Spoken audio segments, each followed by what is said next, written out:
Hello friends, infinity ક્લાસમાં હું માછી ચિરાગ આપ સર્વે મિત્રોનું હાર્દિક સ્વાગત કરું છું. જે આપણી સિરીઝ ચાલી રહી છે ધોરણ સાત વિજ્ઞાનની બુક જે આપણી ચાલી રહી છે એમાં આપણે આજે આવી ગયા છે ચેપ્ટર નંબર 5 કે જે ચેપ્ટર નંબર 5નું નામ છે ભૌતિક અને રાસાયણિક ફેરફારો. કે કેવા ફેરફારો? તો કે ભૌતિક અને રાસાયણિક ફેરફારો વિશે આપણે ચર્ચા કરવા જઈ રહ્યા છે. જે ચેપ્ટરનું નામ છે, બરાબર, ચેપ્ટરના નામ પરથી જ આપણને ખબર પડી છે કે અંદર શું વાત કરેલી છે. તો ચાલો શરૂઆત કરીશું કે ફેરફારના બે પ્રકાર. બરાબર છે. ફેરફારના બે પ્રકાર આપેલા છે. એક તો કયો? ભૌતિક ફેરફાર અને રાસાયણિક ફેરફાર. કે આખું ચેપ્ટર જ બે પ્રકાર પર ટીકેલું છે. બરાબર છે. કે ભૌતિક ફેરફાર કોને કહેવાય ને રાસાયણિક ફેરફાર કોને કહેવાય. કે આખા ચેપ્ટરની અંદર આ બે જ કોન્સેપ્ટ વિશે આપણે ચર્ચા કરીશું. બરાબર છે. તો ચલો, ભૌતિક ફેરફાર કે પદાર્થના આકાર, માપ, રંગ અને અવસ્થા જેવા ભૌતિક ગુણધર્મોમાં ફેરફાર થાય તો તેઓને ભૌતિક ફેરફાર કહે છે. બરાબર છે. અને રાસાયણિક ફેરફાર કે જે ફેરફારમાં એક અથવા એક કરતાં વધુ નવા પદાર્થો બને તેને રાસાયણિક ફેરફારો કહે છે. જોજો કોન્સેપ્ટ અહીંયાથી આપણે તારણ કરવાનું છે કે પદાર્થનો આકાર, માપ, રંગ અને અવસ્થા જેવા ભૌતિક ગુણધર્મોમાં ફેરફાર થાય. બરાબર છે. આકાર છે, માપ છે, રંગ છે અને અવસ્થામાં ફેરફાર થાય તેવા ફેરફારને આપણે કેવો ફેરફાર કહીશું? ભૌતિક ફેરફાર કહીએ છીએ. બરાબર છે. અને જે ફેરફારમાં એક અથવા એક કરતાં વધુ નવા પદાર્થો બને છે કે નવો જ પદાર્થ બને છે તેને આપણે કેવા ફેરફાર કહીશું? રાસાયણિક ફેરફાર કહીએ છીએ. બરાબર છે. તો શું? કે ભૌતિક ફેરફારમાં કોઈ પણ પ્રકારનો નવો પદાર્થ બનતો નથી. બરાબર છે. યાદ રાખવાનું કે ભૌતિક ફેરફારમાં કોઈ પણ જાતનો નવો પદાર્થ બનતો નથી, જ્યારે રાસાયણિક ફેરફારમાં નવો જ પદાર્થ બને છે. બરાબર છે. ઉદાહરણ તરીકે ભૌતિક ફેરફારના ઉદાહરણ તરીકે આપણે જોઈએ તો બરફનું પીગળવું, ચોકનું તૂટવું, આ બધા ફેરફાર કેવા કહેવાય છે? તો કે ભૌતિક ફેરફાર કહેવામાં આવે છે. અને રાસાયણિક ફેરફારમાં શું? લોખંડનું કટાઈ જવું, કે એક વાર લોખંડ કટાઈ જાય તો એમાંથી ફરી આપણે લોખંડ મેળવી શકતા નથી. બરાબર છે. ચલો હવે આપણે ચેપ્ટરની શરૂઆત કરીએ કે જે આપણી ટેક્સ્ટ બુકમાં આપેલું છે. તો જો અહીંયા શું આપેલું છે? તો કે રોજિંદા જીવનમાં આપણે આપણી આસપાસ ઘણા ફેરફારો જોવા મળે છે. આ ફેરફારો એક અથવા એક કરતાં વધુ પદાર્થોનો સમાવેશ થયેલો હોય છે. ઉદાહરણ તરીકે તમારી મમ્મી તમને પાણીમાં ખાંડ કે સાકર ઓગાળીને મીઠું પીણું બનાવવાનું કહે છે અને ખાંડનું દ્રાવણ બનાવવું એ ફેરફાર કહેવાય. તે જ રીતે દૂધમાં દહીં બનાવવાની ક્રિયા પણ ફેરફાર કહેવાય. કેટલીક વાર દૂધ ખાટું થઈ જાય છે અને દૂધ ખાટું થવું એ પણ ફેરફાર છે. અને ખેંચેલું રબર બેન્ડ પર ફેરફાર દર્શાવે છે. તો આપણે જોયું કે અલગ અલગ આપણા રોજિંદા જીવનમાં અલગ અલગ ફેરફારો જોવા મળે છે. બરાબર છે. અને વ્યાપક રૂપે જોઈએ તો આ ફેરફારો બે જ પ્રકારના હોય છે. આપણી આજુબાજુ જે પણ ફેરફારો જોવા મળે એ બે જ પ્રકારના જોવા મળે છે. એક તો કયો ફેરફાર? તો કે ભૌતિક ફેરફાર. અને બીજો કયો ફેરફાર? તો કે રાસાયણિક ફેરફાર. અને આખા ચેપ્ટરનું નામ જ શું આપેલું છે? ભૌતિક ફેરફારો અને રાસાયણિક ફેરફારો. બરાબર છે. ચલો હવે આગળ જઈએ કે ભૌતિક ફેરફાર એટલે શું. તો હવે આપણે ભૌતિક ફેરફારની ચર્ચા કરવીશું. બરાબર છે. કે ચલો, ભૌતિક ફેરફાર પ્રવૃત્તિ 5.1 કે કાગળના ટુકડાને ચોરસ ભાગમાં કાપો. વળી તે જ ટુકડાને ફરીથી 4 ચોરસ ભાગમાં કાપી લો. આ બધા જ ટુકડાઓને ભોંયતળિયે અથવા ટેબલની સપાટી પર પાસે એવી રીતે ગોઠવો જેથી તે મૂળ કાગળના ટુકડાના આકારમાં ગોઠવાય. જો આ કે કાગળને સૌથી પહેલાં તો અહીંયાથી આ કાગળને કાપેલો છે. બરાબર છે. જો આ એક ટુકડો છે, આ બીજો, આ ત્રીજો, આ ચોથો, આ 5, આ 6 અને 7. કાગળને ટોટલ કેટલા? કે 7 ટુકડામાં વિભાજિત કર્યો છે અને ફરીથી કાગળને સેટ કર્યો છે. બરાબર છે. તો જો ફરીથી કાગળ હતો એવો આપણને જોવા મળે છે. તો એ સ્પષ્ટ છે કે ફરીથી તમે કાગળના ટુકડાઓને જોડીને મૂળ કાગળનો ટુકડો બનાવી શકતા નથી. કે આ ટુકડાને આપણે જોઈન્ટ કરીશું તો આપણે મૂળ કાગળ તો બનાવી શકવાના નથી. પણ શું દરેકે દરેક ભાગ કાગળ તો કહેવાય કે ના કહેવાય? કે કહેવાય. તો શું કાગળના ગુણધર્મોમાં કોઈ ફેરફાર થયો? ચલો, કાગળના દરેકે દરેક જે 1, આ 2, આ 3, આ 4, આ 5, 6, 7 આના મૂળ ગુણધર્મોમાં કોઈ ફેરફાર થયો છે ખરો? કે ના, મૂળ ગુણધર્મોમાં કોઈ ફેરફાર થયો નથી. ખાલી ને ખાલી એનો શું બદલાયો છે? આકાર બદલાયો છે. શું બદલાયો છે ભાઈ?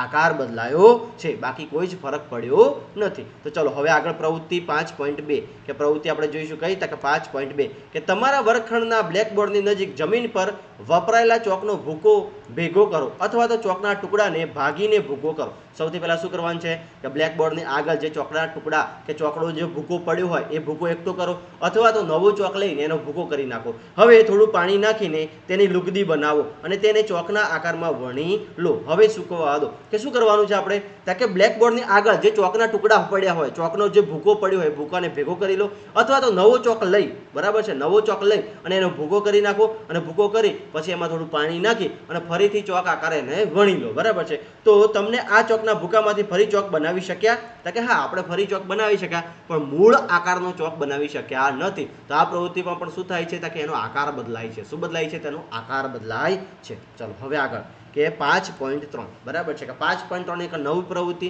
કે કાચ કે પ્લાસ્ટિકના પ્યાલાનો થોડો બરફ લો. કે કાચનો અથવા તો પ્લાસ્ટિકનો પ્યાલો લેવાનો છે, તેમાં થોડોક બરફ લો અને આ પ્યાલાને સૂર્યના તડકામાં થોડા મૂકીને થોડા બરફને પીગળવા દો. કે જે બરફના ટુકડા આપણે કાચના ગ્લાસમાં મૂકીએ છીએ અને સૂર્યના તડકામાં મૂકી દો. બરાબર છે, અને એને પીગળવા દો. હવે તમને બરફ તથા પાણીનું હિમ મિશ્રણ થયેલું જણાશે અને હવે પહેલામાં હિમ મિશ્રણમાં બરફ તથા મીઠું મૂકો. ફરી શું નાખવાનું છે? મીઠું નાખવાનું છે. શું પાણી ફરી ઘન બરફમાં ફેરવાઈ જાય છે? શું બરફ પાછો ઘન બની જશે ખરો? ચલો આપણે જોવાનું છે. બરાબર છે કે આ પ્રવૃત્તિમાં પણ શું થાય છે. ચલો 5.4 કે 5.4ની પ્રવૃત્તિ જોવાની છે. બરાબર છે કે એક પાત્રમાં થોડા પાણીને ઉકાળો. શું કરવાનું છે? પાણીને ઉકાળો. તમને પાણીની સપાટી પર વરાળ ઉપર જતી દેખાતી હશે કે જેમ આપણે પાણીને ઉકાળીશું એમ પાણીની ઉપર શું જતી દેખાશે? ભાઈ વરાળ જતી દેખાશે. હવે આ ઉકળતા પાણીની વરાળને થોડેક ઉપર એક વાસણને હેન્ડલ વડે પકડીને થોડો સમય ઊંધું રાખો. કે વરાળ ઉપર જતી એના પર એક વાસણ આપણે ઊંધું પકડી દેવાનું છે. બરાબર છે. શું પકડવાનું છે? તો કે વાસણને ઊંધું પકડી દેવાનું છે. બરાબર છે. ઉપર વાસણને ઊંધું પકડી દેવાનું છે. તો વાસણની અંદરની સપાટીનું અવલોકન કરો. શું તમને ત્યાં પાણીના ટીપા બાજી ગયેલા જણાય છે? કે હા, આપણને પાણીના ટીપકા બાજી ગયેલા જણાશે. બરાબર છે. ચલો હવે આગળ કે 5.5 પ્રવૃત્તિ 5.5 છે. સાવચેતી આપણા કશા કામની નથી, વાંચવાની પણ જરૂર નથી. કે વપરાઈ ગયેલી કરવત. કરવત તો જોઈ છે ને ભાઈ, વપરાઈ ગયેલી કરવત કે કરવતની પટ્ટીને ચીપિયા વડે પકડો. તેમના બીજા છેડાને ગેસના સ્ટવની જ્યોત પર રાખો. થોડી મિનિટ રાહ જુઓ. શું કરવતની પટ્ટીના છેડાનો રંગમાં કોઈ ફેરફાર થાય છે? કે આપણે કરવતને ગેસની સ્ટવ પર પકડી રાખવાનું છે. બરાબર છે કે તમને બધાને ખબર હશે કરવત શેની હોય? ભાઈ લોખંડની હોય. શેની હોય? ભાઈ લોખંડની હોય. અને એને સતત સ્ટવ પર આપણે પકડી રાખીશું તો એ કેવા રંગની બની જાય છે? તો લાલ ચોળ લાલ રંગની બની જશે. બરાબર છે. તો હવે કરવતની પટ્ટીના છેડાને સ્ટવની જ્યોત પરથી દૂર કરો અને થોડો સમય પછી તેના છેડાનું ફરી અવલોકન કરો. શું ફરી તેના મૂળ રંગમાં આવી ગયો? કે સૌથી પહેલાં જેવી આપણે શું કહેવાય કરવતને પકડી રહીશું. બરાબર છે કે કરવતને સ્ટવ ઉપર પકડી રહીશું, જેમ જેમ એ ગરમ થશે એનો રંગ કેવો થશે? લાલ ચોળ થવા લાગશે. કે લાલ ચટ રંગ થઈ જશે અને પછી એને બાજુ પર લઈ લેશો અને ફરી એ લાલ ચટમાંથી મૂળ રંગમાં પાછી આવી જાય છે. તો શું એના રંગમાં અહીંયા શું થાય છે? રંગમાં પરિવર્તન થાય છે. બરાબર છે. તો આપણે ટોટલ 5 પ્રવૃત્તિ જોઈ. બરાબર છે. ચલો અહીંયા શું કહે છે? 5.1 અને 5.2 તમે જોયું કે કાગળ તથા ચોકના ટુકડાના કદમાં ફેરફાર થયો. કે શું થયો ભાઈ? કદમાં ફેરફાર. એના કદમાં ફેરફાર થયો. પછી 5.3 તથા 5.4 બંનેમાં પાણીની અવસ્થા કે પેલું ઘન એટલે બરફની અવસ્થા હતી એ શેમાં આવી ગઈ? પ્રવાહીમાં. કે આપણે બરફના ટુકડા તડકામાં મૂક્યા હતા. બરાબર છે. તેનું શું થઈ ગયું? પ્રવાહી એટલે કે ઘન અવસ્થામાં પાણી હતું એ શેમાં આવી ગયું? તો કે પ્રવાહી અવસ્થામાં આવી ગયું. અથવા તો વાયુથી અને બીજામાં જોયું આપણે કે વાયુનું શું થયું? તો કે પાણીને આપણે ગરમ કર્યું તો પાણીની શું બની? વરાળ બની. એટલે કે વાયુ સ્વરૂપમાંથી પાણી શેમાં આવે છે? પછી એ તપેલા પર ઉપર જોયું તો આપણે ઢાંકણ પર કે પાણીની બૂંદો જમા થઈ રહી તો શું આવ્યું? તો કે વાયુમાંથી શેમાં આવી ગયું? તો કે પ્રવાહીમાં આવી ગયું. અને 5.5માં ગરમ કરીને લીધેલી કરવતનો રંગ પરિવર્તન થયો. કે જે આપણે કરવતને ગરમ કરી તો કરવત કેવા રંગની બની ગઈ હતી? તો કે લાલ રંગની બની ગઈ હતી. તો ચલો હવે 5 પ્રવૃત્તિમાં તમને ખબર પડે છે. ચલો ફરીથી આપણે એક વખત જોઈ લઈએ. બરાબર છે કે 5 પ્રવૃત્તિમાં ભૌતિક ફેરફારો કઈ રીતના થયા. બરાબર છે. ચલો સૌથી પહેલી પ્રવૃત્તિ આપણે જોઈ 5.1 પ્રવૃત્તિ જોઈ. બરાબર છે કે 5.1 પ્રવૃત્તિની અંદર શું કર્યું? આપણે કાગળને અલગ અલગ ટુકડામાં કાપ્યા. બરાબર છે. કાગળને અલગ અલગ ટુકડામાં કાપ્યા તો એ કાગળનું શું થયું? તો કે જો અહીંયા શું કહે છે કે કાગળના તથા ટોકના ટુકડાના કદમાં ફેરફાર થયો. શેમાં ફેરફાર થયો? ભાઈ કદમાં ફેરફાર થયો.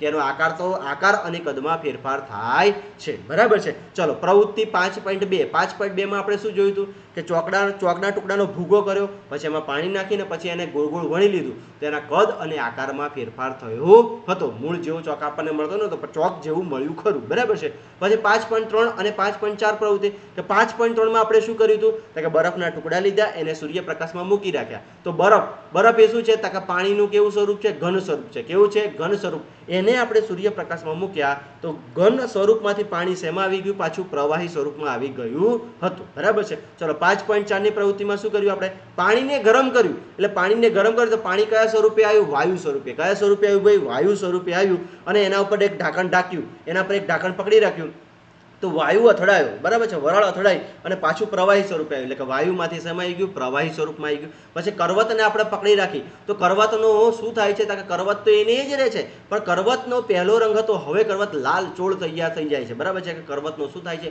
રંગ પરિવર્તન થાય છે. બરાબર છે. તો ચલો હવે આ આધારે આપણે ભૌતિક ફેરફારમાં શું થયું? કે પદાર્થોના આકાર, કદ, રંગ અને અવસ્થા જેવા ગુણધર્મોને ભૌતિક ગુણધર્મો કહે છે. ભાઈ કેવા? કે જો પહેલા તો આપણે પહેલામાં જોયું કે પહેલામાં આકાર અને કદ બદલાયો, પછી કરવતવાળામાં રંગ બદલાયો, પછી અવસ્થા એટલે કે ઘનનું પ્રવાહીમાં થયું, પ્રવાહીનું વાયુમાં થયું. બરાબર છે. કે વાયુનું ઘનમાં થયું, વાયુનું પ્રવાહીમાં થયું. બરાબર છે. તો આ પ્રવૃત્તિઓના આધારે આપણે એટલું કહી શકીએ કે ભૌતિક ગુણધર્મોમાં શું? કે આકાર, કદ, રંગ અને અવસ્થા જેવા ગુણધર્મોને ભૌતિક ગુણધર્મો કહે છે. એવા ફેરફાર કે જેમાં પદાર્થોના ભૌતિક ગુણધર્મોમાં ફેરફાર થાય તો તેને ભૌતિક ફેરફાર કહે છે. ભૌતિક ફેરફારો સામાન્ય રીતે પ્રતિવર્તી હોય છે. આવા ફેરફારમાં નવા પદાર્થનું નિર્માણ થતું નથી. ખાસ યાદ રાખવાનું કે ભૌતિક ફેરફારમાં નવા પદાર્થનું નિર્માણ થતું નથી, પણ શું થાય છે? કે તેના આકાર, કદ, રંગ અને અવસ્થામાં ફેરફાર થાય છે. બરાબર છે. ચલો હવે આગળ હવે આપણે શું જોઈશું? રાસાયણિક ફેરફારો વિશે ચર્ચા કરીએ કે રાસાયણિક ફેરફારોમાં શું થાય છે એના વિશે જોઈએ. બરાબર છે. ચલો હવે પહેલું જ કે લોખંડને કાટ લાગવા જેવા ફેરફારને તમે પરિચિત છો. લોખંડના ટુકડાને થોડા દિવસ સુધી ખુલ્લો મૂકી દો, તેની સપાટી પર કથ્થઈ રંગનું સ્તર બની જાય છે. આ પદાર્થને કાટ કહે છે. બરાબર છે. કે આપણે કોઈ પણ લોખંડની વસ્તુ હોય, બરાબર છે, એને ખુલ્લા ભેજવાળા વાતાવરણમાં મૂકી દઈએ છીએ, તેના પર કાટ લાગી જાય છે. બરાબર છે. તો આ પ્રક્રિયાને કાટ લાગવાની પ્રક્રિયા કહે છે. આ પ્રક્રિયાને શું કહે છે ભાઈ? કાટ લાગવાની પ્રક્રિયા કહે છે.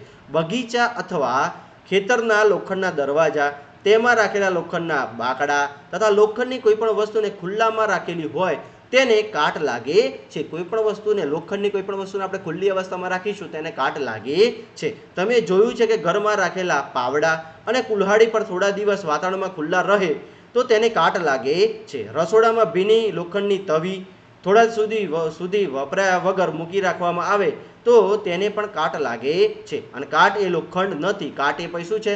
કે લોખંડ નથી. કાટ એ લોખંડથી જુદો પદાર્થ છે જે લોખંડ પર જમા થાય છે. કાટ એ લોખંડ નથી, પણ લોખંડ પર જમા થયેલો જુદો પદાર્થ છે. બરાબર છે. તો જો સ્વાભાવિક રીતે તમને બધાને ખબર પડી ગઈ છે કાટ શું છે? કે લોખંડની કોઈ પણ વસ્તુને તમે ખુલ્લા વાતાવરણમાં મૂકી રાખો છો, બરાબર છે, તો થોડા સમય પછી એના પર કાટ લાગવાની શરૂઆત થાય છે. અને કાટ એ લોખંડ નથી, પણ લોખંડ જેવો એક બીજો પદાર્થ છે. બરાબર છે. તો જો અહીંયા બીજો પદાર્થ બને છે. બરાબર છે. લોખંડ પર તમે કાટ લાગો, ખુલ્લી વસ્તુ પડી રહે છે, બરાબર છે, તેના પર કાટ લાગે છે, તો આ કાટ એક અલગ જ વસ્તુ છે. તો આ કેવો ફેરફાર કહેવાય? પછી રાસાયણિક ફેરફાર કહેવાય. કેવો ફેરફાર કહેવાય? રાસાયણિક ફેરફાર. તમે જોઈ શકો છો ચિત્રની અંદર, જો એ ખુલ્લી વસ્તુઓ પડેલી છે, આ લોખંડની જે પણ વસ્તુઓ ખુલ્લી પડેલી છે, બરાબર છે, એને જો કાટ લાગે છે. દેખાય છે? તમે ચિત્રમાં જોઈ શકો છો કે લોખંડને કાટ લાગવો. બરાબર છે. કે લોખંડને કાટ લાગવો એ કેવી પ્રક્રિયા કહેવાય? ભાઈ રાસાયણિક પ્રક્રિયા કહેવામાં આવે છે. અને લોખંડને કાટ કઈ રીતના લાગે છે? કે લોખંડની વસ્તુ જ્યારે ખુલ્લી પડી રહે છે, બરાબર છે, તેના પર ભેજ લાગે છે અને ભેજના લીધે જ એ કાટ લાગે છે. બરાબર છે. ચલો હવે આગળ હવે 5.6 પ્રવૃત્તિ કે મેગ્નેશિયમનો નાનો તાર કે પટ્ટી લો, તેના છેડાને રેત પત્ર એટલે કે કાચ પેપર વડે સાફ કરો. આપણે શું કરવાનું છે ભાઈ? મેગ્નેશિયમનો તાર કે પટ્ટી લેવાની છે અને તેને કાચ પેપર વડે સાફ કરવાનો છે. આ છેડાને મીણબત્તીની જ્યોત પર ધરો. મીણબત્તીની, જો અહીંયા દેખાય છે, મીણબત્તીની જ્યોત પર એને ધરવાનો છે. બરાબર છે. તે તેજસ્વી સફેદ પ્રકાશથી સળગવા લાગે છે. જો આ સફેદ પ્રકાશથી સળગવા લાગે છે કે નથી લાગતું? કે હા, લાગે છે. જ્યારે તે સંપૂર્ણ સળગી જાય છે ત્યારે પાવડર જેવી રાખ મળે છે. આ સંપૂર્ણ સળગી જશે એટલે અહીંયા શું મળશે? આપણને રાખ મળશે. શું મળશે? રાખ મળે છે. શું આ રાખ મેગ્નેશિયમ જેવી જ દેખાય છે? શું રાખ મેગ્નેશિયમ જેવી જ દેખાશે? કે ના ભાઈ. આ ફેરફાર નીચે મુજબના સમીકરણ વડે રજૂ કરી શકાય છે કે લોખંડની મેગ્નેશિયમની પટ્ટીની રાખ બની ગઈ. બરાબર છે.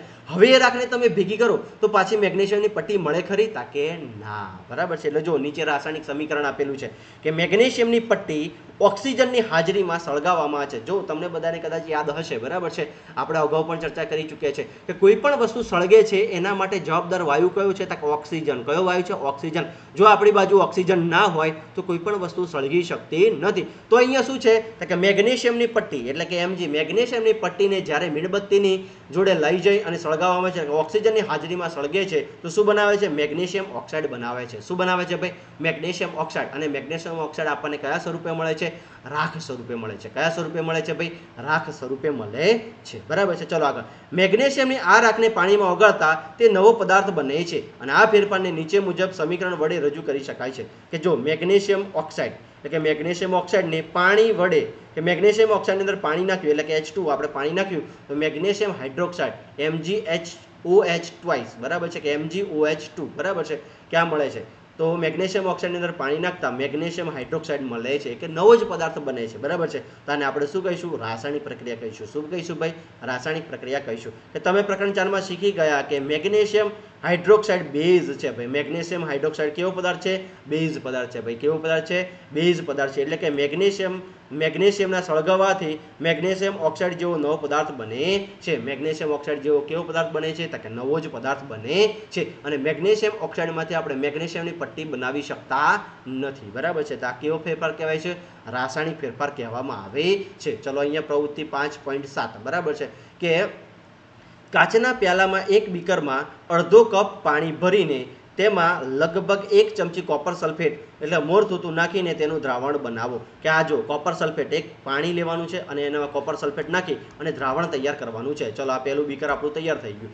હવે આ દ્રાવણમાં થોડા ટીપા મંદ સલ્ફ્યુરિક એસિડના ઉમેરો અને તમને વાદળી રંગનું દ્રાવણ જોવા મળશે. કે મંદ સલ્ફ્યુરિક એસિડનું દ્રાવણ આપણે મંદ સલ્ફ્યુરિક એસિડ આમાં મંદ સલ્ફ્યુરિક એસિડ નાખીશું તો દ્રાવણનો રંગ કેવો બધાય છે? જો દેખાય છે તમને અહીંયા વાદળી રંગ જોવા મળશે. તેમાંથી નમૂના રૂપે થોડુંક દ્રાવણ કસનળી કે કાચની બોટલમાં સાચવો. બાકી રહેલા દ્રાવણમાં લોખંડની ખીલી કે વપરાઈ ગયેલી શેવિંગ કરવાની બ્લેડ મૂકો. કે આપણે શેવિંગ કરવાની બ્લેડ કે જે વપરાઈ ગયેલી હોય એને નાખવાની છે. બરાબર છે. લગભગ અડધા કલાક સુધી રાહ જુઓ. હવે દ્રાવણનો રંગ જુઓ, તેને અલગ સાચવી રાખો અને નમૂના રંગ સાથે સરખાવો. જો આ પહેલાં આપણે શું કર્યું કે આની અંદર કોપર સલ્ફેટ જો પાણી લીધું, પાણીની અંદર કોપર સલ્ફેટ નાખ્યું અને કોપર સલ્ફેટની અંદર મંદ સલ્ફ્યુરિક એસિડ ઉમેર્યું તો દ્રાવણ કેવું બની ગયું ભાઈ? વાદળી બની ગયું. કેવું બની ગયું? વાદળી. હવે આ જ દ્રાવણને થોડુંક અલગ રાખ્યું એટલે કે વાદળી રંગ હતો આપણે પહેલાં જોયું વાદળી રંગ હતો. બરાબર છે. હવે એમાં જે લોખંડની ખીલી અથવા તો તમારે લોખંડની જે શેવિંગ કરવાની આપણે બ્લેડ હોય ને બ્લેડ નાખવાની છે. જો અહીંયા ચિત્રમાં તમને બ્લેડ દેખાતી હશે. બરાબર છે કે બ્લેડ નાખવાની છે. બ્લેડ નાખ્યા પછી થોડી રાહ જુઓ. બરાબર છે. રાહ જોઈશું આપણે તો રાહ જોઈશું તો હવે દ્રાવણનો રંગ કેવો બની જાય છે? તો કે લીલો બની જાય છે. કેવો બની જાય છે? લીલો બની જાય છે. તમને જો આગળ કે તમે જે ફેરફાર જોવા મળ્યો તે કોપર સલ્ફેટ અને લોખંડની વચ્ચેની પ્રક્રિયાને કારણે થયો. કે શું? કોપર સલ્ફેટ અને લોખંડની પ્રક્રિયા વચ્ચે એનો દ્રાવણનો રંગ કેવો બની ગયો? લીલો બની ગયો. બરાબર છે. અને વાદળીથી લીલા રંગમાં થતો ફેરફાર એ આયન સલ્ફેટના જેવા નવા પદાર્થના બનાવવાને કારણે થાય છે. કે આયન સલ્ફેટ શું બન્યું ભાઈ? Ion sulphate. આયન સલ્ફેટના લીધે આનો રંગ કેવો બની જાય છે? જો આયન સલ્ફેટે દ્રાવણ કેવું બનાવી દીધું? લીલું બનાવી દે છે. અને લોખંડની ખીલીની સપાટી પર જે કથ્થઈ રંગના કણો જોવા મળે છે તેને કોપરના છે જે બીજા નવો પદાર્થ બનાવે છે. કે હવે આ લોખંડની ખીલી પર જે તમને અલગ અલગ કણો જોવા મળે છે એ શેના છે? તો કે કોપરના છે. શેના છે ભાઈ? કોપરના છે. અને આપણે આ પ્રક્રિયાને નીચે મુજબ લખી શકીએ કે જો કોપર સલ્ફેટનું દ્રાવણ વાદળી રંગનું હતું. કોપર સલ્ફેટનું દ્રાવણ કેવું હતું ભાઈ? વાદળી રંગનું હતું. અને એની અંદર લોખંડ નાખવામાં આવ્યું તો શેનું દ્રાવણ મળ્યું? આયન સલ્ફેટનું લીલું દ્રાવણ મળ્યું. અને કોપર એટલે કે કથ્થઈ રંગ શેના પર? લોખંડ પર જોવા મળે છે. બરાબર છે. ક્લિયર થાય છે ભાઈ? તો આમાંથી ચલો હવે આ આયન સલ્ફેટમાંથી તમે ફરી કોપર સલ્ફેટ બનાવી શકો કે ના? બરાબર છે. આના પર જે કોપરના કણો છે એને ફરી દૂર તમે કરી શકો કે ના? તો આ કેવી પ્રક્રિયા કહેવાય? તો કે રાસાયણિક પ્રક્રિયા કહેવામાં આવે છે. સમજણ પડે છે ભાઈ? બરાબર છે. આ પણ કેવી પ્રક્રિયા છે? કે રાસાયણિક પ્રક્રિયા છે. ચલો નવી પ્રવૃત્તિ જે 5.8 કે ટેસ્ટ ટ્યુબમાં 1 ચમચી જેટલો વિનેગર લો. શું લેવાનું છે ભાઈ? આમાં વિનેગર લીધો છે. શું લીધું છે? જો અહીંયા વિનેગર લીધો છે. શું લીધું છે ભાઈ? વિનેગર લો. તેમાં 1 ચપટી બેકિંગ સોડા ઉમેરો. ફરી શું ઉમેરવાનું છે? વત્તા આપણે શું નાખ્યું અંદર? બેકિંગ સોડા એટલે કે ખાવાના સોડા નાખ્યા છે. બરાબર છે. આ ટેસ્ટ ટ્યુબની અંદર કે વિનેગર અને બેકિંગ સોડા નાખ્યા છે. બરાબર છે. તમને પરપોટા બનવાનો અથવા બુડબુડ અવાજ આવતો છે. જો આ કસનળીને આપણે ઢાંકી દીધી છે. બરાબર છે. ચુસ્ત બંધ કરી દીધી છે અને અહીંયા નળી મારફતે એક નળી આપી દીધી છે અને આ ચૂનાનું નીતરું પાણી આટલા સુધી ભરી દીધું છે. બરાબર છે. આમાં ચૂનાનું નીતરું પાણી ભરી દીધું છે. તો અહીંયા વિનેગર અને બેકિંગ સોડા નાખવાથી આની અંદર તમને અવાજ એટલે કે જો બુડબુડ અવાજ સંભળાશે, સાથે સાથે વાયુના પરપોટા ઉપર આવતા દેખાશે કે અહીંયાથી વાયુના પરપોટા જશે અને એ ક્યાં જશે? ચૂનાના નીતરા પાણીમાં જશે. બરાબર છે. આ વાયુને તાજા બનેલા ચૂનાના નીતરા પાણીમાં પસાર થવા દો કે ચૂનાના નીતરા પાણીમાં પસાર થાય છે. બરાબર છે. આ પસાર થવાય છે. તો જો અહીંયા કાર્બન ડાયોક્સાઇડ એટલે કે CO2 અને ચૂનાનું નીતરું પાણી કેલ્શિયમ કાર્બોનેટ વત્તા પાણી બનાવે છે. શું બનાવે છે ભાઈ? Calcium carbonate. જો કાર્બન ડાયોક્સાઇડ આમાં જશે અને ચૂનાના નીતરા પાણીમાં જશે તો શું બનાવશે? Calcium carbonate. શું બનાવે છે ભાઈ? Calcium carbonate. ચૂનો એટલે કે Ca અને કાર્બન ડાયોક્સાઇડ એટલે CO2 એટલે કે કેલ્શિયમ કાર્બોનેટ બનાવે છે. કે અહીંયા શું બનશે? કેલ્શિયમ કાર્બોનેટ બને છે. ચલો આગળ કે જ્યારે કાર્બન ડાયોક્સાઇડ ચૂનાના નીતરા પાણીમાં પસાર થાય છે ત્યારે કેલ્શિયમ કાર્બોનેટ બને છે, જે ચૂનાના નીતરા પાણીને દૂધિયું બનાવે છે. કે આ પાણીને કેવું બનાવે છે? દૂધિયું બનાવી દે છે. કેવું બનાવી દે છે ભાઈ? દૂધિયું. બરાબર છે. દૂધિયું બનાવી દે છે. અને ચૂનાના નીતરા પાણીને દૂધિયું થવાની ક્રિયા એ કાર્બન ડાયોક્સાઇડની હાજરીનું પ્રમાણભૂત કસોટી છે. કે કાર્બન ડાયોક્સાઇડની પ્રમાણભૂત કસોટી શું છે? કે ચૂનાના નીતરા પાણીને કેવું બનાવી દે છે ભાઈ? દૂધિયું બનાવી દે છે. તમે પ્રકરણ 6 માં શીખ્યા કે ઉચ્છ્વાસમાં જે વાયુ આપણા શરીરમાંથી બહાર આવે છે તેને કાર્બન ડાયોક્સાઇડથી ભરપૂર હોય છે. કે આપણા ઉચ્છ્વાસમાં જે વાયુ બહાર કાઢીએ છીએ એ કયો હોય છે? કાર્બન ડાયોક્સાઇડ હોય છે. જો આખી પ્રવૃત્તિ ફરી સમજી લઈએ. બરાબર છે. તો તમને લોચા ના પડે. બરાબર છે. સૌથી પહેલા આપણે એક ટેસ્ટ ટ્યુબમાં શું લેવાનું છે? ટેસ્ટ ટ્યુબની અંદર એક ચમચી ટેસ્ટ ટ્યુબની અંદર 1 ચમચી વિનેગર લો અને તેમાં ચપટી બેકિંગ સોડા નાખો અને તેમાં જો પાણી ભરેલું હોય છે ટેસ્ટ ટ્યુબની અંદર પાણી લઈ લેવાનું, એમાં વિનેગર અને બેકિંગ સોડા નાખવાના. વિનેગર અને બેકિંગ સોડા નાખીશું એટલે એમાંથી કયો વાયુ ઉત્પન્ન થશે? Carbon dioxide. કયો વાયુ ઉત્પન્ન થશે ભાઈ? કાર્બન ડાયોક્સાઇડ ઉત્પન્ન થશે. હવે એ કાર્બન ડાયોક્સાઇડને આપણે જ્યારે ચૂનાના નીતરા પાણીમાં નાખીશું તો એ દ્રાવણ કેવું બનાવી દેશે? દૂધિયું બનાવી દેશે. કેવું બનાવી દેશે ભાઈ? દૂધિયું બનાવી દે છે. અને તેને આપણે શું કહે છે? કેલ્શિયમ કાર્બોનેટ કહીએ છીએ. બરાબર છે. શું કહે છે ભાઈ? કેલ્શિયમ કાર્બોનેટ કહીએ છીએ. તો વિનેગર અને બેકિંગ સોડાથી આપણને ચૂનાનું નીતરું પાણી કેવું બને છે? દૂધિયું મળે છે. તો એક નવો જ પદાર્થ બને છે તેને આપણે શું કહીશું? રાસાયણિક ફેરફાર કહીશું. બરાબર છે. જો અહીંયા ફરીથી 5.6 થી 5.8માં તમે જોયું કે દરેક ફેરફારમાં એક અથવા વધુ નવા પદાર્થો ઉત્પન્ન થયા અને પ્રવૃત્તિ 5.6માં જ્યારે મેગ્નેશિયમને હવામાં સળગાવવામાં આવે ત્યારે તેની બનેલી રાખ નવો પદાર્થ હતો. પ્રવૃત્તિ 5.7માં લોખંડ અને કોપર સલ્ફેટની પ્રક્રિયાને લીધે આયર્ન સલ્ફેટ તથા કોપર બન્યા. આયર્ન સલ્ફેટનું દ્રાવણ કેવું બની ગયું? લીલું. અને કોપર પેલી સેવિંગ બ્લેડ પર જમા થઈ ગયું. બરાબર છે. જે નવા પદાર્થો છે લોખંડની બનેલી સેવિંગ બ્લેડ પર કોપરના કણો જમા થતા હતા અને પ્રવૃત્તિ 5.8માં વિનેગર અને બેકિંગ સોડા વચ્ચે થતી પ્રક્રિયામાં તેઓ ભેગા મળીને કાર્બન ડાયોક્સાઇડ બનાવે છે અને જે ચૂનાના નીતરા પાણીને કેવું બનાવી દે છે ભાઈ? દૂધિયું બનાવી દે છે. બરાબર છે. 5.6, 5.7 અને 5.8 ત્રણ પ્રવૃત્તિ જોઈ. ત્રણ પ્રવૃત્તિમાં તમને ખ્યાલ આવ્યો હશે કે શું બને છે? કે નવો જ પદાર્થ બનાવી દે છે. તો આ પ્રક્રિયાને આપણે કેવી પ્રક્રિયા કહીશું? તો કે રાસાયણિક પ્રક્રિયાઓ કહેવામાં આવે છે. ચલો હવે આ ચેપ્ટરની અંદર ભણીએ કે જો શું કહે છે કે જે ફેરફારમાં એક અથવા એક કરતાં વધુ નવા પદાર્થો બને છે તેવા ફેરફારને રાસાયણિક ફેરફાર કહે છે. રાસાયણિક ફેરફારને રાસાયણિક પ્રક્રિયા પણ કહે છે. કે રાસાયણિક ફેરફાર થશે તો આપણને એક રાસાયણિક પ્રક્રિયા પણ જોવા મળે છે. બરાબર છે. ચલો હવે આગળ.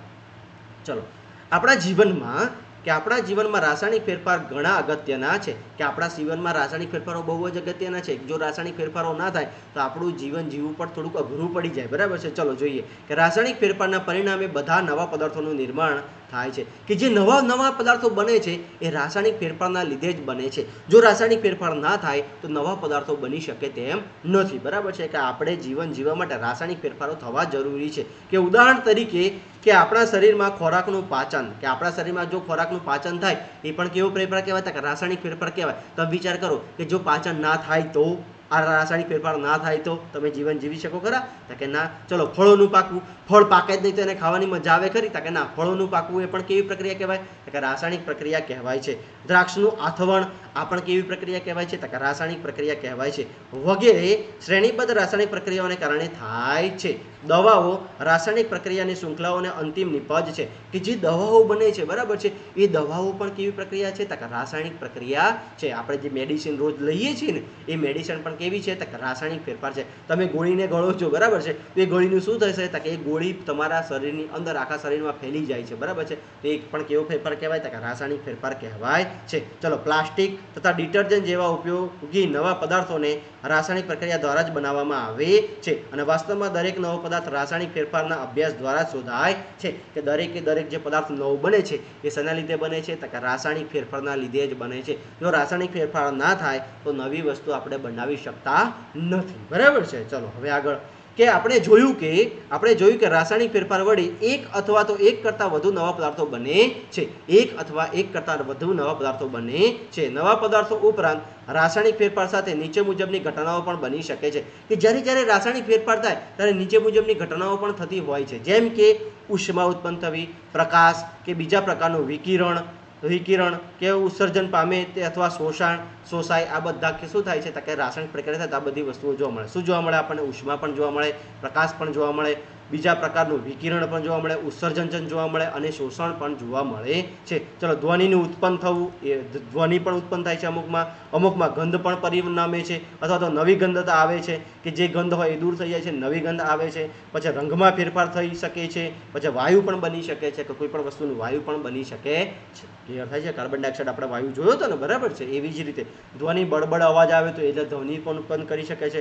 ઉષ્મા પણ ઉત્પન્ન કરી શકે છે. પેલી મેગ્નેશિયમની પટ્ટીને કરી તો સફેદ પ્રકાશ સળગી કે ના સળગી, એટલે કે પ્રકાશ પણ ઉત્પન્ન કરી શકે છે. બરાબર છે? ચલો હવે આગળ, કે તમે જોયું કે મેગ્નેશિયમની પટ્ટીને સળગવું એ રાસાયણિક ફેરફાર છે.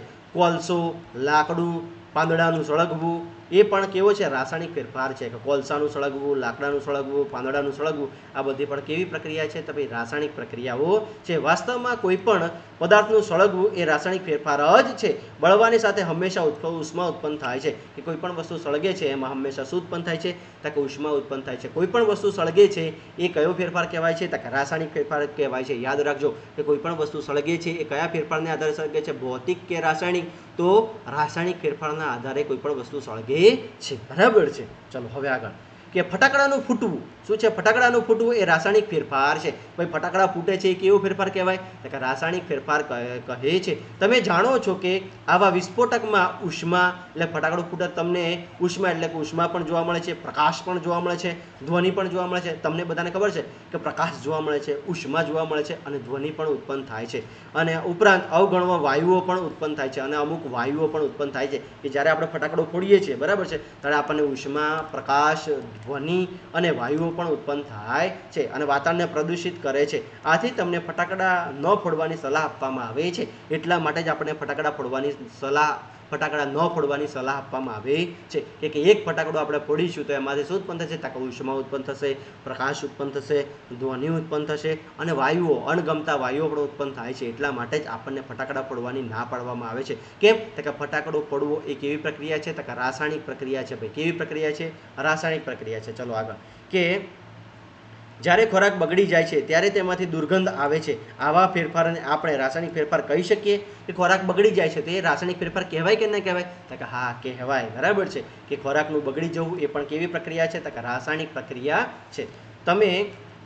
તમે જરૂરથી એ નોંધ્યું હશે કે સફરજનના ટુકડાને તરત જ ખાવામાં ન આવે, થોડી વાર મૂકી રાખવામાં આવે તો તેની સપાટી કથ્થઈ રંગની થઈ જાય છે. આ તો બધું તમે જોયું હશે. બરાબર છે? કે સફરજનને આપણે કાપીએ છીએ, ખાવા માટે કાપીએ છીએ અને કોઈ કારણોસર આપણે સફરજનને ખાઈ શકતા નથી તો એના પર એક કથ્થઈ રંગનું પડ આવી જાય છે. બરાબર છે? કે જો તમે આવું થતું જોયું ન હોય તો સફરજનના તાજા કાપેલા ટુકડાને થોડો સમય મૂકી રાખો. જો તમે આવું ના જોયું તો સફરજનને કાપીને થોડી વાર મૂકી રાખો. બરાબર છે? તો ઉપર કથ્થઈ રંગનું પડ આવી જશે. અને આવી પ્રવૃત્તિ છે ને, બટાકાને પણ તમે કાપીને મૂકી રાખશો તો એના પર પણ કથ્થઈ રંગનું આવશે. પછી રીંગણને આપણે કાપીને મૂકી રાખીશું તો એના પર પણ કથ્થઈ રંગનું પડ આવી જશે. અને રંગમાં થતો આ ફેરફાર નવા પદાર્થના નિર્માણને લીધે હોય છે. શું આ બધા રાસાયણિક ફેરફારો નથી? શું આ રાસાયણિક ફેરફાર નથી? કે બટાકાને જો તમે એમને મૂકી રાખો તો ઉપર કથ્થઈ રંગનું પડ આવી જાય છે, પછી સ્વાદમાં બટાકા ખરાબ થઈ જાય છે. બરાબર છે? તો આ પણ કેવો ફેરફાર કહેવાય છે? રાસાયણિક ફેરફાર કહેવામાં આવે છે. કેવો ફેરફાર કહેવામાં આવે છે? કે રાસાયણિક ફેરફાર કહેવામાં આવે છે. તો તમે બધાને હવે ક્લિયર થયું કે સફરજનને જો કાપીને એને થોડી વાર રહેવા દેવામાં આવે, બટાકાને કાપીને રહેવા દેવામાં આવે, રીંગણને કાપીને રહેવા દેવામાં આવે તો એના પર પીળા રંગનું પડ આવી જાય છે અને કથ્થઈ રંગનું પડ આવી જાય છે અને નવો જ પદાર્થ ક્રિએટ કરે છે. તો એ પણ કેવો ફેરફાર કહેવાય? તો કે રાસાયણિક ફેરફાર કહેવામાં આવે છે. બરાબર છે? ક્લિયર થાય છે ભાઈ બધાને? ચલો નેક્સ્ટ, ચલો સુરક્ષાત્મક કવચ. બરાબર છે? કે આપણા વાતાવરણમાં ઓઝોનનું સ્તર આવેલું છે. શેનું સ્તર આવેલું છે? ભાઈ ઓઝોનનું સ્તર આવેલું છે. અને આ ઓઝોન તે વિશે તમે જરૂર સાંભળ્યું હશે. સૂર્યમાંથી આવતા હાનિકારક પારજાંબલી વિકિરણથી આપણને સુરક્ષા પૂરી પાડે છે કે ભાઈ ઓઝોન શું કરે છે તો કે સૂર્યમાંથી આવતા પારજાંબલી કિરણોને શોષી અને તોડી અને આપણને શું કરે છે સુરક્ષા આપે છે કે ઓઝોનના આ વિકિરણોનું શોષણ કરી ઓક્સિજનના અણુઓમાં રૂપાંતર પામે છે અને ઓક્સિજન એ ઓઝોન કરતાં જુદો છે શું ઓઝોનના તૂટવાની ક્રિયાને પણ આપણે રાસાયણિક પ્રક્રિયા કહી શકીએ તો કે હા ભાઈ ઓઝોનમાંથી શું બની જાય છે ઓક્સિજન તો આમાંથી એક પદાર્થમાંથી નવો પદાર્થ બને છે તો કે હા તો આને પણ કેવી પ્રક્રિયા કહેવાય તો કે રાસાયણિક પ્રક્રિયા કહેવામાં આવે છે કેમ તો કે ઓઝોનનું એક સ્તર આવેલું છે આપણા ઉપર ઓઝોનનું એક સ્તર આવેલું છે એ સ્તર ઉપર શું પડે છે સૂર્યના પારજાંબલી કિરણો પડે છે શું પડે છે ભાઈ સૂર્યના પારજાંબલી કિરણો પડે છે એ પારજાંબલી કિરણોને તોડી અને પારજાંબલી કિરણ એટલે કે જો ઓઝોનની સંજ્ઞા શું થશે ભાઈ O3 શું થશે ભાઈ O3 અને ઓક્સિજનનું શું થશે O2 એટલે કે O3 ને તોડીને શું બની જાય છે O2 તો આ પણ કેવી પ્રક્રિયા કહેવાય તો કે રાસાયણિક પ્રક્રિયા કહેવામાં આવે છે તો તમને પરીક્ષામાં પૂછાય કે ઓઝોનનું તૂટવું એ રાસાયણિક પ્રક્રિયા છે કે ભૌતિક પ્રક્રિયા છે તો શું લખવાનું તો ઓઝોનનું તૂટવું એ પણ કેવી પ્રક્રિયા છે તો કે રાસાયણિક પ્રક્રિયા છે ચલો આગળ કે જો ઓઝોનના સ્તર વડે પારજાંબલી વિકિરણનું શોષણ ન થતું હોત તે પૃથ્વીની સપાટી સુધી પહોંચીને આપણને તથા બીજા જીવંત પદાર્થોને હાનિ પહોંચાડી શકે છે ઓઝોનને આપણને આ વિકિરણથી સુરક્ષા આપવા માટે કુદરતી કવચનું કામ કરે છે ઓઝોન શું કરે છે કુદરતી કવચનું કામ કરે છે કે જો ઓઝોન સ્તર ના હોય અને સૂર્યના પારજાંબલી કિરણો આપણા પર પડે તો આપણને પણ સળગાવી નાખે એવા ભયંકર કિરણો હોય છે બરાબર છે અને તમને બધાને ખબર હશે કે અત્યારે આ ઓઝોન સ્તરમાં ગાબડા પડવા લાગ્યા છે શેનાથી તો કે CFC વાયુથી કે આપણે એર કન્ડિશન AC અને રેફ્રિજરેટરમાંથી કયો CFC વાયુ નીકળે છે અને આ CFC વાયુ નીકળવાથી ઓઝોન સ્તરમાં ગાબડા પડે છે અને જો તમે વિચારો કે ઓઝોન સ્તરમાંથી જો ઓક્સિજન આ ઓઝોન સ્તરનું વિઘટન થઈને ઓક્સિજનમાં આ રાસાયણિક ફેરફાર ના થાય તો પારજાંબલી કિરણો સીધા આપણા પર આવશે બરાબર છે અને સીધા આપણા પર આવશે તો આપણને પણ દજાડશે કે આપણને પણ બાળી કાઢશે બરાબર છે ચલો ક્લિયર થાય છે ભાઈ ઓઝોન સ્તર વિશેની માહિતી તમને બધાને આશા રાખું છું કે ખબર પડી હશે બરાબર છે ચલો હવે પૂછોને એક પ્રશ્ન થાય છે પ્રકરણ 1 માં આપણે શીખ્યા કે વનસ્પતિ પ્રકાશ સંશ્લેષણની પ્રક્રિયા દ્વારા ખોરાક બનાવે છે આપણે પ્રકરણ 1 માં શીખ્યા કે ના શીખ્યા ભાઈ કે જો ના શીખ્યા હોય તો ફરીથી પ્રકરણ 1 જો પ્રકરણ 1 નો વિડીયો મૂકેલો છે બરાબર છે એમાં ડિટેલમાં સમજાવેલું છે કે વનસ્પતિની પ્રકાશ સંશ્લેષણની પ્રક્રિયા કઈ રીતના કરે છે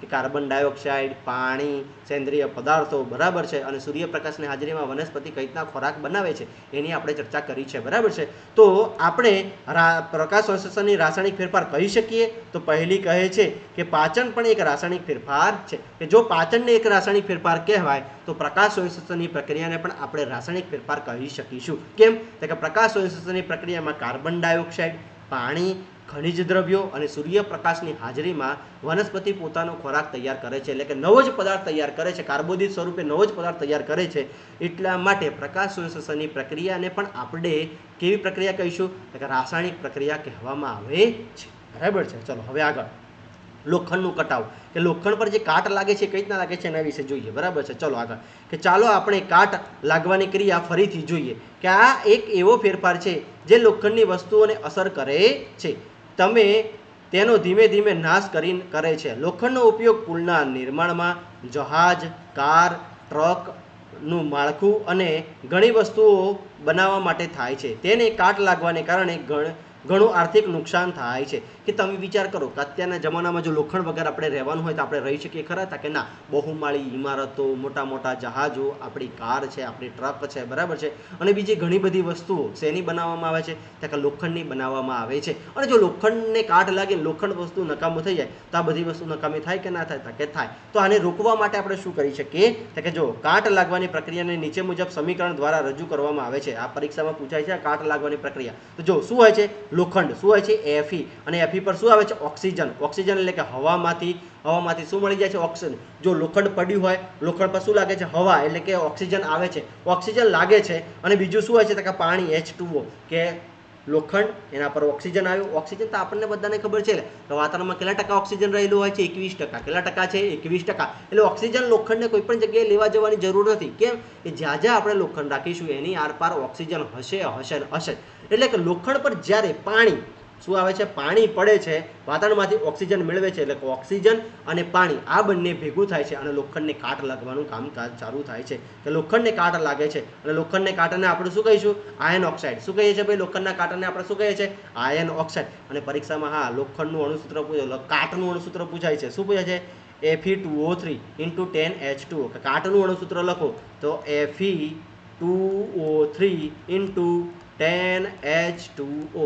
આ શું છે ભાઈ? કાટનું અણુસૂત્ર છે, યાદ રાખજો, બરાબર છે. કાટનું અણુસૂત્ર પરીક્ષામાં પૂછાઈ ગયેલું છે, એ તમારે બધા યાદ રાખવાનું છે. લોખંડ પર શું લાગે છે?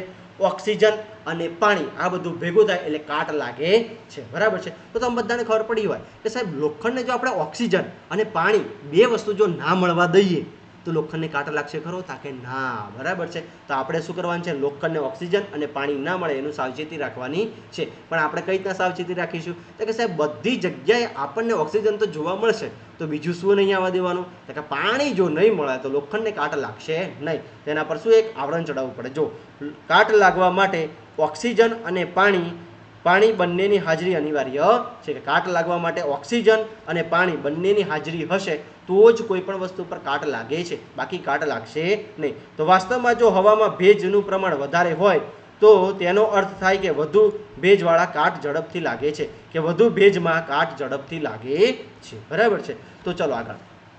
તો આપણે કાટ લાગવાની પ્રક્રિયા કેવી રીતે રોકી શકીએ? કે લોખંડની વસ્તુઓને ઓક્સિજન તથા પાણી કે બંનેને બચાવવી જોઈએ. કે લોખંડથી આપણે પાણી અને ઓક્સિજન બંનેથી બચાવવું જોઈએ. લોખંડને પાણી અને ઓક્સિજનથી દૂર રાખીશું તો એને કાટ લાગશે નહીં. તો એક સરળ ઉપાય, તેના પર રંગ કે ગ્રીસનું સ્તર ચઢાવવામાં આવે છે. કે આપણે જોતા હશો લોખંડની દરેક વસ્તુ પર આપણે કલર ચડાવીએ છીએ, બરાબર છે. કલર ચડાવી દેવામાં આવે એટલે લોખંડ અને હવા અને પાણી વચ્ચે એક સ્તર આવી જાય, અને શેનું કરાઈ જાય? કલરનું સ્તર આવી જાય, અથવા તો ગ્રીસનું સ્તર ચડાવી દેવામાં આવે તેને કાટ લાગશે નહીં. વાસ્તવમાં આવું સ્તર તેના પર નિયમિત રીતે લગાડતું રહેવું જોઈએ, જેથી તેમાં કાટ લાગશે નહીં. કે જો રંગ ઉતરી જાય તો ફરી રંગ ચડાવી દેવાનો, તો ફરી કાંટા લાગશે. તો બીજો ઉપાય એ છે કે લોખંડ પર ક્રોમિયમ કે ઝીંકનો ઢોળ ચડાવવો જોઈએ. લોખંડ પર જસતનો ઢોળ ચડાવવાની ક્રિયાને ગેલ્વેનાઇઝિંગ કહે છે. કે લોખંડ પર જસતનો ઢોળ ચડાવવાની પ્રક્રિયાને શું કહેવામાં આવે છે? ભાઈ ગેલ્વેનાઇઝિંગ કહે છે, બરાબર છે. અને ગેલ્વેનાઇઝ લોખંડ પર કાટ લાગતું નથી, તમને બધાને ખબર હશે, બરાબર છે. તો જો યાદ રાખજો કે લોખંડ પર જસતનો ઢોળ ચડાવવાની ક્રિયાને શું કહેવામાં આવે છે? તો કે ગેલ્વેનાઇઝિંગ કહે છે. અને ગેલ્વેનાઇઝ લોખંડ પર કાટ લાગતું નથી. અને ઘરમાં વપરાતા પાણીનું વહન કરતી લોખંડની પાઇપની કાટ લાગવાથી બચાવવા માટે ગેલ્વેનાઇઝ કરેલી હોય છે. કે આપણે જોતા હશો પાણી, કે તમને બધાને હમણાં ખબર પડી કે પાણી અને ઓક્સિજન જો મળે તો લોખંડની પાઇપ તો કટાઈ જાય, પણ આપણે અમુક જગ્યાએ જોઈ છે કે પાઇપ જ લોખંડની હોય. તેને બચાવવા માટે શું કરવું પડે? એના પર જસતનો ઢોળ ચડાવે, એટલે કે ગેલ્વેનાઇઝ લોખંડની પાઇપો બનાવેલી હોય છે, એટલા માટે એને કાટ લાગતો હોતો નથી. ક્લિયર થાય છે ભાઈ બધાને? ચલો હવે આગળ. કે અરે જો પહેલીને હવે સવાલ થયો, અરે એટલા માટે જ મારી મિત્ર રીટા હંમેશા લોખંડથી ખૂબ જ ઝડપથી કાટ લાગવાની ફરિયાદ કરે છે, કારણ કે તે દરિયાની નજીક રહે છે. દરિયાની નજીક રહે છે એટલે કે પાણી અને ઓક્સિજન ઝડપથી મળશે, એટલે કે ફટાફટ એને શું લાગી જાય છે? કાટ લાગી જાય છે. ચલો દરિયા કિનારાની વાત કરીએ હવે થોડી ઘણી. કે તમે જાણો છો કે જહાજ લોખંડનું બનેલું હોય છે. મોટા મોટા ટાઇટેનિક પિક્ચર તમે જોઈશો કે એવડું મોટું જહાજ છે, બરાબર છે. તો એ જહાજ શેનું બનેલું હશે? પ્લાસ્ટિકનું? કે ના. કાગળનું? કે ના. એ જહાજ શેનું બનેલું હોય છે ભાઈ? લોખંડનું બનેલું હોય છે. કે દરિયામાં જે મોટા મોટા જહાજો હોય છે શેના બનેલા હોય છે? કે લોખંડના બનેલા હોય છે. અને તેઓનો એક ભાગ પાણીમાં ડૂબેલો રહે છે. આ ભાગ તો પાણીમાં ડૂબેલો રહે, તો પાણીમાં ડૂબેલો રહે તો એને કાંટા ના લાગે? કે હા લાગે જ ને. તો જહાજની બહારની સપાટી પર પાણીના ટીપાને સતત સંપર્કમાં રહે છે, અને વધુ સમુદ્રના પાણી અનેક પ્રકારના ક્ષાર પણ ધરાવે છે, અને ક્ષારવાળું પાણી લોખંડને કાટ લાગવાની પ્રક્રિયાને ઝડપી બનાવે છે. ક્ષારવાળું પાણી કાટ લાગવાની પ્રક્રિયાને કેવી બનાવી દે છે? ઝડપી બનાવી દે છે. કેવી બનાવી દે છે ભાઈ? ઝડપી. જો ક્ષારવાળું પાણી હોય તો ઝડપથી લોખંડની વસ્તુઓ કટાઈ જાય છે, બરાબર છે. તો આથી જહાજને રંગ કર્યા પછી પણ તેના પર લાગતો કાટ ઘણું નુકસાન કરે છે. કે જહાજને આપણે જો રંગ કરી દઈએ પણ એ તો હજારો વર્ષ સુધી પાણીની અંદર રહે તો એના પર કાટ લાગવાનો છે કે નહીં? તો કે હા, આપણને જોઈએ છે કે આપણા બારી બારણા પર લોખંડના દરવાજા પર આપણે કલર કરીએ છીએ તો વર્ષ 2 વર્ષમાં એ કલર ઉતરી જાય છે અને એના પર કાટ લાગવાની શરૂઆત થાય છે. તો આ તો ક્ષારવાળું પાણી છે, દરિયાની તો ક્ષારવાળું પાણી છે, તો ઝડપથી કાટને વધારશે કે નહીં વધારે? તો કે વધારશે. એટલા માટે શું કરવું પડે? તો એટલું જ નહીં, જહાજને લોખંડનો થોડો થોડો ભાગ દર વર્ષે બદલવો આવશ્યક બની જાય છે. અને વિશ્વમાં કાટ લાગવાની પ્રક્રિયાથી થતા આર્થિક નુકસાનનું તમે કલ્પના કરી શકો છો. કે મોટા મોટા જહાજો પણ કટાઈ જાય છે તો તમે વિચારો કે કેટલું બધું નુકસાન થતું હશે. અને તમે તમારા ઘરની કલ્પના કરી શકો કે તમારું ઘર પણ તમે લોખંડ વગર બનાવી શકો ખરા? તા કે ના. તો જો આ બધામાં કાટ લાગતો હોય તો કેટલું બધું નુકસાન, બરાબર છે. ચલો આગળ. કે લોખંડમાં કાર્બન, ક્રોમિયમ, નિકલ અને મેંગેનીઝ જેવી ધાતુઓને ભેળવીને સ્ટેનલેસ સ્ટીલ બનાવવામાં આવે છે, જેને કાટ લાગતો નથી. ભાઈ લોખંડમાં કઈ કઈ વસ્તુ મિલાવવાની? તો કે કાર્બન. જોજો યાદ રાખજો, કાર્બન, ક્રોમિયમ, નિકલ અને મેંગેનીઝ જેવી ધાતુને મિક્સ કરીને આપણે શું બનાવીએ છીએ? સ્ટેનલેસ સ્ટીલ બનાવીએ છીએ. અને સ્ટેનલેસ સ્ટીલને કોઈ દિવસ કાટ લાગતો નથી, બરાબર છે? યાદ રાખવાનું. સ્ટેનલેસ સ્ટીલને કોઈ દિવસ કાટ લાગતો નથી. સ્ટેનલેસ સ્ટીલ કઈ ધાતુ બનાવવામાં આવે છે? તો કે લોખંડની અંદર કાર્બન, ક્રોમિયમ, નિકલ અને મેંગેનીઝ જેવી ધાતુનું મિશ્રણ કરી અને શું બનાવવામાં આવે છે? સ્ટેનલેસ સ્ટીલ બનાવવામાં આવે છે. ચલો હવે આગળ કે સ્ફટિકીકરણ શું છે ભાઈ? સ્ફટિકીકરણ કે ધોરણ 6 માં તમે શીખ્યા કે સમુદ્રના પાણીની બાષ્પ દ્વારા મીઠું મેળવી શકાય છે. કે સમુદ્ર પાણીની બાષ્પ દ્વારા આપણે શું મેળવી શકીએ છીએ? કે મીઠું મેળવી શકીએ છીએ. આ રીતે મળતું મીઠું શુદ્ધ હોતું નથી અને આ સ્ફટિકીકરણનો આકાર સ્પષ્ટ રીતે જોઈ શકાતો નથી. જો કે કોઈપણ શુદ્ધ પદાર્થના મોટા સ્ફટિકોને તેમના દ્રાવણમાંથી પ્રાપ્ત કરી શકાય છે અને આ પ્રક્રિયાને સ્ફટિકીકરણ કહે છે, જે એક ભૌતિક ફેરફાર છે. કે ભાઈ સ્ફટિકીકરણ એ કેવો ફેરફાર છે? તો કે ભૌતિક ફેરફાર છે. કેમ? તો કે એમાં ક્ષાર તો એમને જ રહેશે, પાણી ઉડી જાય છે. ક્ષાર તો એવા ને એવા જ રહેશે, પાણીમાં હોય કે બહાર હોય, ક્ષાર તો ક્ષાર જ રહેવાના છે, બરાબર છે? તો આ કેવો ફેરફાર કહેવાય? ભૌતિક ફેરફાર કહેવામાં આવે છે, બરાબર છે? ચલો અહીંયા બીકરમાં આપણે જોઈએ કે 5.9ની પ્રવૃત્તિ કે બીકરમાં 1 કપ પાણી લઈને તેમાં મંદ સલ્ફ્યુરિક એસિડના થોડાક ટીપા નાખો. પાણીને ગરમ કરો. જ્યારે તે ઉકળવાની શરૂઆત કરે ત્યારે તેમાં ધીમે ધીમે કોપર સલ્ફેટનો પાવડર નાખતા જાઓ. શું કરવાનું છે? પાણીને કોપર સલ્ફેટનો પાવડર નાખવાનો છે, બરાબર છે? ચલો ધીરે ધીરે કોપર સલ્ફેટનો પાવડર નાખો અને સાથે સાથે સતત હલાવતા રહો. જ્યાં સુધી વધુ પાવડર ઓગળી ન શકે ત્યાં સુધી તેમાં પાવડર નાખવાનું ચાલુ રાખો. દ્રાવણને ગાળી લો, તેને ઠંડુ પડવા દો. જ્યારે તે ઠંડુ પડતું હોય ત્યારે તેને સહેજ પણ ખલેલ પહોંચાડવાની નહીં અને થોડા સમય પછી દ્રાવણને જુઓ. તમને કોપર સલ્ફેટના સ્ફટિકો દેખાશે. જો આ કોપર સલ્ફેટના સ્ફટિકો તમે જોઈ શકો છો, અહીંયાથી ઝૂમ કરેલું છે, બરાબર છે? કે જો આમાં પણ તમે કોપર સલ્ફેટના સ્ફટિકો જોઈ શકો છો. જો ના તો હજુ સમય રાહ જુઓ, કે જો તમને ના દેખાતા હોય તો થોડી વાર રાહ જુઓ. તો આ શું છે? સ્ફટિક છે. શું છે ભાઈ? સ્ફટિક, બરાબર છે? ચલો હવે આ ચેપ્ટરમાં તમે જે શીખ્યા, આપણે અહીંયા ચેપ્ટર પૂરું થાય છે તો આ ચેપ્ટરમાં આપણે શીખ્યા શું એની વાત કરીએ, બરાબર છે? તો જો ફેરફાર બે પ્રકારના હોય છે, એક તો ભૌતિક ફેરફાર અને બીજો કયો ફેરફાર? તો કે રાસાયણિક ફેરફાર. કે ભૌતિક ફેરફાર એ પદાર્થના ભૌતિક ગુણધર્મોમાં થતા ફેરફાર છે. આ પ્રકારના ફેરફારમાં નવો કોઈ પદાર્થ બનતો નથી અને આ ફેરફાર પરિવર્તનશીલ હોઈ શકે છે. કે પરિવર્તન કે પાછું મૂળ વસ્તુ આપણે મેળવી શકીએ છીએ. અને રાસાયણિક ફેરફારમાં નવા પદાર્થો ઉત્પન્ન થાય છે, એટલે કે આપણે જૂનો પદાર્થ પાછો મેળવી શકતા નથી, બરાબર છે? અને કેટલાક પદાર્થોને તેમના દ્રાવણને સ્ફટિક દ્વારા શુદ્ધ અવસ્થામાં મેળવી શકાય છે. કે સ્ફટિકીકરણ દ્વારા આપણે શુદ્ધ પદાર્થમાં મેળવી શકીએ છીએ, બરાબર છે? ચલો હવે નેક્સ્ટ કે શું તમે જાણો છો લોહ સ્તંભ? અહીંયા ફર્સ્ટ ક્લાસ મજાનો લોહ સ્તંભ આવ્યો છે અને આ લોહ સ્તંભ હજારો વર્ષ સુધી છે પણ એને કાટ લાગ્યો નથી. કેમ નથી એ જો કે દિલ્હીના કુતુબ મિનારની નજીક એક લોહ સ્તંભ આવેલો છે. આકૃતિ 5.7માં તમે જોઈ શકો છો. તેની ઊંચાઈ 7 મીટર કરતાં વધુ છે અને તેનું વજન 6000 કિલોગ્રામથી વધુ છે. 6000 કિલોગ્રામથી વધુ છે અને 1600 વર્ષ કરતાં વધુ વર્ષ પહેલાં બનાવવામાં આવ્યો. 1600 વર્ષ પહેલાં બનાવેલો છે અને આટલા બધા લાંબા સમય પછી પણ તેને કાટ લાગતો નથી. તેના આ કાટ પ્રતિરોધક ગુણધર્મને દુનિયાના લગભગ બધા જ દેશોના વૈજ્ઞાનિકો દ્વારા ચકાસવામાં આવેલો છે. આ પરથી આપણને એ જાણકારી મળે છે કે અત્યારે 1600 વર્ષ પહેલાં પણ ભારતમાં ધાતુ વિદ્યાનો કેટલોક વિકાસ થયો હતો. તો આમાંથી પણ ધાતુ વિદ્યાનો કેટલોક વિકાસ 1600 વર્ષ પહેલાં પણ થયો હતો. 1600 વર્ષથી લોહ સ્તંભ છે પણ એને કાટ લાગ્યો નથી. લોહ સ્તંભની ઊંચાઈ કેટલી છે ભાઈ? 7 મીટર છે, બરાબર છે? 1600 વર્ષ પહેલાંની વાત છે. એનું વજન કેટલું છે? 6000 કિલોગ્રામ છે. કેટલું છે એનું વજન? કેટલું છે? 6000 કિલોગ્રામ છે.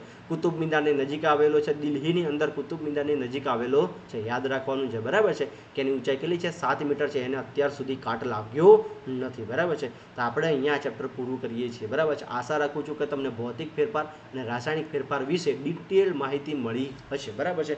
જો તમને ખ્યાલ ના આવ્યો હોય તો વિડીયો ફરી જુઓ, બરાબર છે? એક એક વસ્તુ સમજતા જાઓ, બરાબર છે? તો તમને ભૌતિક ફેરફાર અને રાસાયણિક ફેરફારની બધી જ વસ્તુ ક્લિયર થઈ જશે, બરાબર છે? અને તમારી પરીક્ષામાં પ્રશ્નો પૂછાતા પ્રશ્નો પણ તમે આસાનીથી જવાબ આપી શકશો, બરાબર છે? તો જો વિડીયો ગમે છે તો લાઈક કરો, શેર કરો અને તમારા મિત્રો સુધી પહોંચાડો, બરાબર છે? અસ્તુ. જય હિન્દ, જય ભારત.